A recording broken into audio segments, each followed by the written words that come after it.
అందరికీ నమస్కారం. ఏదో ప్రచార పేరు లేదండి, విజయ పేరులాగా ఉంది నాకైతే.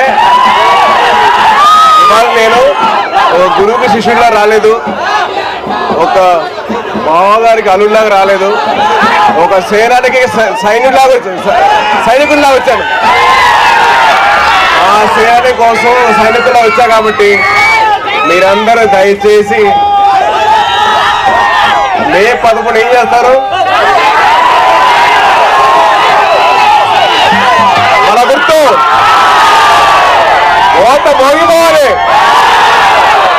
ఏం మోగిపోవాలి? ఓట మోగిపోవాలి. ఓట మోగిపోవాలి, ఫ్యాన్ ఆగిపోవాలి. ఆ సత్తా అయితే మీరు చూపించారబ్బా. ఏమీ చేయకుండానే మా మామగారు మీకోసం నిలబడ్డారు. మీరు ఒక్కసారి మీ గడప దాటి